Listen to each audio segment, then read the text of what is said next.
Congress passes major legislation to make college more affordable.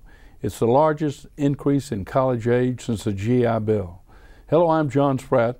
This month in my report to the 5th District, we'll talk about the College Cost Reduction Act and other educational issues.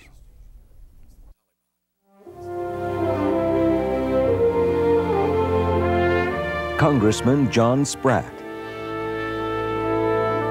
In touch with South Carolina's 5th District.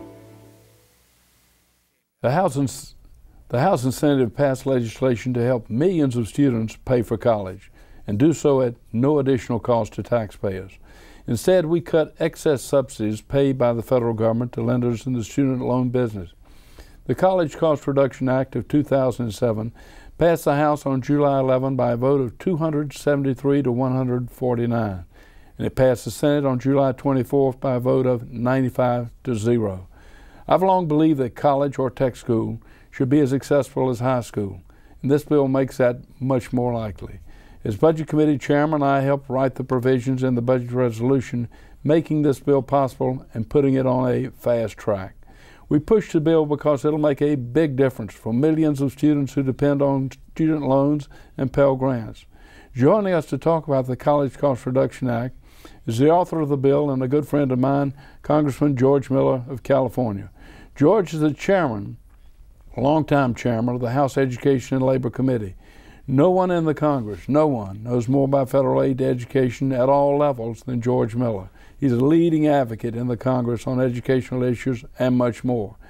In addition to the College Cost Reduction Act, George is now at work on another educational bill, one that will revise the No Child Left Behind law and make that law work the way it was intended. George, thanks for taking time to be here. Thank you, John. That was a nice introduction. That was awfully generous of you. You earned it. You earned it. Thank you. Thank you. Yeah, we're pretty excited about the College Cost Reduction Act. You know, when you put together the budget, you put together the procedure by which we could proceed on this. Otherwise, it would have taken us months and months and months and months to pass this legislation. But by making it part of the Budget Act and making it part of the reconciliation instructions and forcing us to take some additional deficit reduction, we were able to do this. And I think it's going to be very, very exciting. Two key points to highlight. Number one, no net additional cost to taxpayers. Indeed, some savings left on the table. And number two, no adverse impact to the bottom line, to the so-called deficit. That's right. As you know, we're on a pay-as-you-go system. We were able to pay for this reduction in college cost by taking the excess subsidies that the government is paying the big lenders for many, many years. And we decided that we would recapture those excess subsidies. The lenders will still stay in business. They'll still make the loans.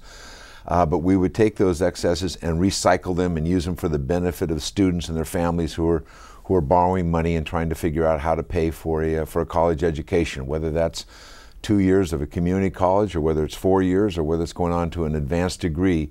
We now know that there are hundreds of thousands of students that are foregoing a college education because they're worried about the debt, they're worried about the cost, and many more who defer it. They postpone college for several years because they just are worried about the overall cost. This legislation will provide a very substantial reduction in cost two ways. One is we make a big increase in the Pell Grant. The Pell Grant, which is for low-income students, has been basically flat the last 4 years. We put $4,050. Right, $4,050. We're going to increase that over the next 5 years to somewhere around $5,200 or to $5,400. We'll make that decision soon. That's a big increase for students. I think in South Carolina it means about 87,000 students will get to take advantage of the Pell Grant, so it's significant. And then for students that have to borrow money beyond the Pell Grant, because that doesn't cover the cost of your education, for low-income and middle-class students that have to borrow money on the needs base, we will cut the interest rates in half from 6.8% down to 3.4% over the next 5 years. That's a savings for the average student about $4,400, $4,500 over the life of that loan. That's a significant savings for those students, and I think it's even a little bit higher in South Carolina. Well, one of the key achievements here is you did this without any net additional cost to the taxpayer.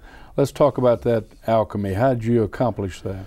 Well, we took, right now, these are guaranteed student loans. So the government guarantees to the lender, if you make this loan, we'll guarantee you against default. Well, then on top of that, we were paying the lender a spread of a little more than 2.5%. Well, if it's a guaranteed loan, why are we paying this huge spread? And we were talking over the course of billions of dollars worth of loans. The spread is measured as a percentage allowed on the loan over and above the commercial paper rate, which is a traditional rate at which corporations lend to each other in the open market. Exactly. That's kind of a prevailing interest rate, and student loan lenders were getting a 97% guarantee of principal repayment from the federal government, but still making 2.5 percentage points above the commercial paper rate. And what has happened, that's exactly what's happened. So they had this spread, and this spread turned out to be far more profitable than anybody anticipated. Yeah. We did a lot of work on this a number of years ago, and we couldn't get anywhere in the Congress. But then the President Bush, put in his budget that he thought that this should be reduced, that there was about $20 billion in savings. It's always been somewhere between 18 and $20 billion in savings that he thought was excessive fees that should be recaptured back to the government. And that's, so that was the direction of OMB. You saw that in the budget submission. We talked, and we figured out how we could recycle that money for students and for their families, both in interest rate cuts and in increasing the Pell Grant. So that's a bit better than a 0.5 percentage point interest rate cut. Yeah. To start with. Right. And that's a big savings to students. Then over the life of the loan, the guaranteed portion of the loan was reduced slightly from 97% to 95%. To 95%, and that provides some additional fundings. We do some other things in this loan. We go to an income contingent payback.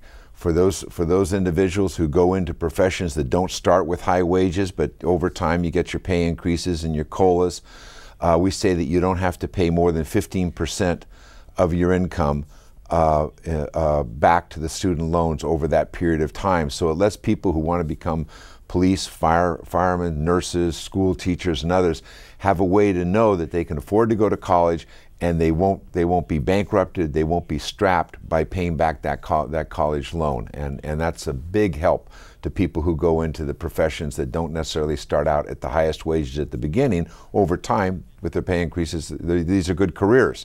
But if you're carrying around a lot of student loan, it makes it awful hard at the beginning. All right, we mentioned two things. Number one, a big increase in the Pell Grant to be spread out over time. Number two, a significant reduction, a halving of the interest rate spread out over time. You don't accomplish it all overnight, from 6.8 to 3.4%. And in addition, over the life of the loan, there's some opportunities to defer or seek forgiveness of the loan if you're in certain occupations. Correct. If you're in those occupations and you go to the deferred program, we're looking at two ways. Either after 5 years, get $5,000 in loan forgiveness, or you can stay in 10 years and your whole loan can be forgiven. Mm-hmm. And that really is a significant boost to people who are certainly working in the public sector for the most part, if you will. When you say we're looking at it, in effect, you and the Senate, the House and the Senate are still negotiating in conference over the final details. We're very close. We're very close on the final details. I think it's very, very exciting to be able to do this. And I think if you look at the earlier chart, so don't hold me exactly to this, but when we passed the House bill, I think the reductions in college costs between the interest rates and the Pell Grants in South Carolina was almost $200 million reduction for people in South Carolina over these next 5 years. It's a significant amount of savings to people. That's due to this entire package, right? Combination of everything. Everything in the package. Yeah. So that's it's quite significant.